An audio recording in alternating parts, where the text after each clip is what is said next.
ನಮಸ್ಕಾರ ರೀ ಎಲ್ಲರಿಗೂ. ಇವತ್ತು ರೀ ಭಾಳ ಮಸ್ತಾಗಿರುವಂತಹ ರಸ ಹೀರಿಕಾಯಿ ಪಲ್ಯ ಮಾಡೋರಿ.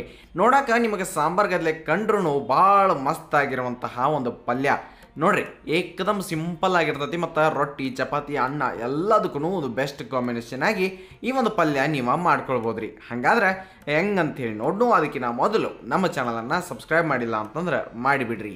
ನೋಡಿ, ಈ ಒಂದು ಪಲ್ಯ ಮಾಡೋಕ್ಕೆ ಒಂದು ಕಾರು ಕಲ್ನಾಗ ನಾವು ಬೆಳ್ಳುಳ್ಳಿ ಒಂದು ಗಡ್ಡಿ ಬೆಳ್ಳುಳ್ಳಿ ಏನಿರ್ತೈತಿಲ್ಲ ಅವನ್ನ ಒಂದು ಎಲ್ಲ ಹೆಸರುಗಳನ್ನ ನೀವು ಸಿಪ್ಪಿ ತೆಗೆದ ಇಟ್ಕೊಂಡ್ಬಿಡ್ರಿ. ಒಂದು ಕಾರು ಕಲ್ಲ ಹಾಕಿ ಅವನ್ನ ದಮ್ ಮಂಗಿನ ನೀವು ಕುಟ್ರಿ. ಅಂದ್ರೆ ಸಣ್ಣ ಮಾಡಲಾರ್ದ ಸ್ವಲ್ಪ ದಮ್ ಮಂಗಿ ಉಳಿಯುವಂಗೆ ನೀವು ಕುಟ್ಟಿ ಇಟ್ಕೊಳ್ಬೇಕಾಗೈತ್ರಿ. ಕುಟ್ಟಿದಾದ್ಮೇಲೆ ಏನು ಮಾಡಿರಿ, ಅವೆಲ್ಲ ಬೆಳ್ಳುಳ್ಳಿ ಹೆಸರುಗಳನ್ನ ಒಂದು ತೆಗೆದ ಒಂದು ಪ್ಲೇಟ್ನಾಗ ಇಟ್ಕೊಂಡ್ಬಿಡ್ರಿ. ಯಾಕಂತಂದ್ರೆ ಇನ್ನು ಕೆಲಸ ಇಲ್ಲಿ ಐತ್ರಿ.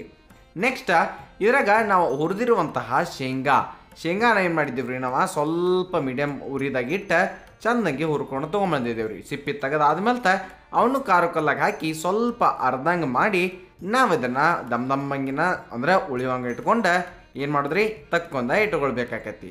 ನೀವು ಇಷ್ಟು ಶೇಂಗಾ ಪುಡಿಯನ್ನು ಮಾಡಿ ಇಟ್ಕೋರಿ. ಮುಂದಕ್ಕೆ ಏನು ಮಾಡಿದ್ರಿ, ಒಂದು ಕಡಾಯಿದಾಗ ಸ್ವಲ್ಪ ಎಣ್ಣೆ ಕಾಯಕ ಇಡ್ನು. ಎಣ್ಣೆ ಕಾದಾದ್ಮೇಲೆ ಅದಕ್ಕೆ ಸಾಸಿವೆ ಹಂಗೆ ಜೀರಿಗೆ ಇಷ್ಟು ಹಾಕೊಂಡು ರೀ. ಅವೆರಡು ಚಟ್ಪಟ ಅಣ್ಣಾಕತ್ತಿರ್ತಾವು. ಅವಾಗಣ ಒಂದು ಈಟ ಕರಿಬೇವನ್ನ ಹಾಕಿ ದಮ್ಮಂಗಿ ಜಜ್ಜಿದಂತಹ ಬೆಳ್ಳುಳ್ಳಿಯನ್ನು ಸೇರಿಸಿ ಈಗ ನೀವು ಎಣ್ಣೆ ಒಳಗೆ ಒಂದು ಈಟ ಮಿಕ್ಸ್ ಮಾಡಿರಿ. ಈಗ ನೋಡಿ, ಹೀರೆಕಾಯನ್ನು ನಾವು ಹಾಕ್ಬೇಕಾಗೈತ್ರಿ. ಹೀರೆಕಾಯಿಯನ್ನು ನೀವು ಚೆನ್ನಾಗಿ ಕಟ್ ಮಾಡಿರಿ. ಮ್ಯಾಗಿನ ಸಿಪ್ಪೆ ಏನಿರ್ತೈತಿಲ್ಲ ಅದನ್ನು ನೀವು ಪೀಲ್ ಮಾಡಿ ಹೋಗಿರಿ. ಬರೋಬ್ಬರಿಯಾಗಿ ಈ ರೀತಿ ಸಣ್ಣಗೆ ಕಟ್ ಮಾಡಿ ತೊಗೊಂಡು ಬರ್ರಿ.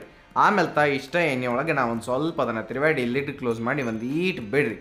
ಅದಾದ ನಂತರ ಮತ್ತು ಲಿಡ್ ಓಪನ್ ಮಾಡಿ ನೀವು ಅದನ್ನು ಸ್ವಲ್ಪ ಮಿಕ್ಸ್ ಮಾಡ್ದಂಗೆ ಮಾಡಿ ಒಂದು ಟೊಮೆಟೊ ಸಣ್ಣಗೆ ಕಟ್ ಮಾಡಿ ಹಾಕಿ ಈ ಹೀರೆಕಾಯಿ ಜೊತೆ ಟೊಮೆಟೊ ಕರೆಕ್ಟಾಗಿ ಮಿಕ್ಸ್ ಆಗುವಂಗೆ ನೋಡ್ಕೊರಿ.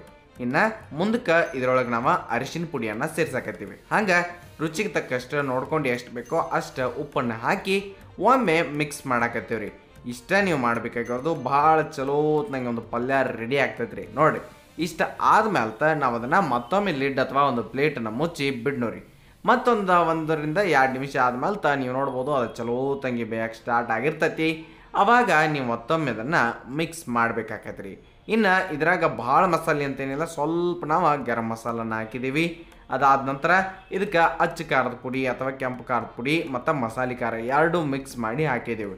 ಮಸಾಲೆ ಖಾರ ಉತ್ತರ ಕರ್ನಾಟಕದ ಒಂದು ಭಾಳ ಮಸ್ತಾಗಿರುವಂಥ ಖಾರ ನಿಮಗೆ ಈಗಾಗಲೇ ನಾವು ತೋರಿಸಿದ್ದೇವೆ. ಹಿಂಗೆ ಮುಂದಕ್ಕೆ ಇದ್ರಾಗ ಶೇಂಗಾ ಪುಡಿ ದಮ್ಮಂಗೆ ಏನು ಕಲ್ಲಾಗ ಅರ್ದು ಇಟ್ಕೊಂಡಿದ್ದೀವಲ್ಲ ಆ ಶೇಂಗಾ ಪುಡಿನೂ ಹಾಕಿ ಹೀರೆಕಾಯಿ ಜೊತೆ ಚಲೋತ್ನಂಗೆ ನಾವೆಲ್ಲ ಮಿಕ್ಸ್ ಆಗುವಂಗೆ ನಾವು ಬರೋಬ್ಬರಿಯಾಗಿ ಅದನ್ನು ಒಮ್ಮೆ ತಿರುವಾಡ್ತೀವಿ ರೀ. ಕೆಂಪು ಖಾರ ಅಂದ್ರೆ ಮಸಾಲೆ ಖಾರ ಎಲ್ಲ ಚಲೋತಂಗೆ ಕುಡಿದ್ರಿಂದ ಈ ಒಂದು ಪಲ್ಯಕ್ಕೆ ಟೇಸ್ಟ್ ಭಾಳ ಬಾರಿ ಬರ್ತೈತಿ. ಇದಕ್ಕೆ ನಿಮ್ಗೆ ಎಷ್ಟು ಬೇಕೋ ನೋಡ್ಕೊಂಡು ಅಷ್ಟೇ ನೀರು ಹಾಕಿರಿ. ಭಾಳ ಹಾಕಂಗಿಲ್ಲ, ಸ್ವಲ್ಪ ನೀರನ್ನು ಹಾಕೋದು ಅಂದರೆ ರಸ ಉಳಿಬೇಕ್ರಿ ಅಷ್ಟೇ. ಇಷ್ಟು ಮಾಡಿ ನೀವು ಇದನ್ನು ಲಿಡ್ ಕ್ಲೋಸ್ ಮಾಡಿ ಒಂದು 2-3 ನಿಮಿಷ ಕುದಿಸೋದು.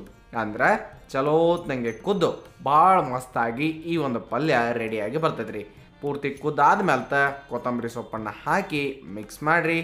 ಆಮೇಲೆ ಒಂದು ಈಟು ಕುದಿಸಿ ಗ್ಯಾಸನ್ನು ನೀವು ಬಂದ್ ಮಾಡಿಬಿಡ್ರಿ. ಅಂದ್ರೆ ನಿಮಗೆ ರಸ ಆಗಿರುವಂತಹ ಭಾಳ ಸಿಂಪಲ್ ಆಗಿರುವಂತಹ ಉತ್ತರ ಕರ್ನಾಟಕ ಶೈಲಿ ಒಳಗೆ ಈ ಒಂದು ಶೇಂಗಾ ಬೆಳ್ಳುಳ್ಳಿ ಹಾಕಿ ಮಾಡಿದಂತಹ ಹೀರೆಕಾಯಿ ಪಲ್ಯ ಅತಿ ಸುಲಭವಾಗಿ ಮತ್ತು ಅತಿ ಮಸ್ತಾಗಿ ರೆಡಿ ಆಕೈತ್ರಿ. ಬಿಸಿ ರೊಟ್ಟಿ ಚಪಾತಿ ಜೊತೆ ಒಂದು ಸಲ ತಿಂದು ನೋಡ್ರಿ, ಏಕದಮ್ ನಿಮ್ಗೆ ಲೈಕ್ ಆಗ್ತೈತಿ. ಹಾಗಾದ್ರೆ ನಿಮ್ಗೆ ವಿಡಿಯೋ ಇಷ್ಟ ಆಗಿದ್ರೆ ತಪ್ಪಲಾರ್ದ ಸಿಪ್ಪಿ ಟ್ರೈ ಮಾಡಿರಿ. ಹೆಂಗೆ ಬಂದಿತ್ತು ಅನ್ನೋದನ್ನ ಹೇಳೋದು ಮನೆಯಕ್ಕೆ ಹೋಗ್ಬೇಡ್ರಿ. ಇದು ಸವಿರುಚಿಯ ಸೊಬಗು ಅನ್ನದಾತ ಸುಖೀ ಭವ. ಧನ್ಯವಾದಗಳು, ನಮಸ್ಕಾರ.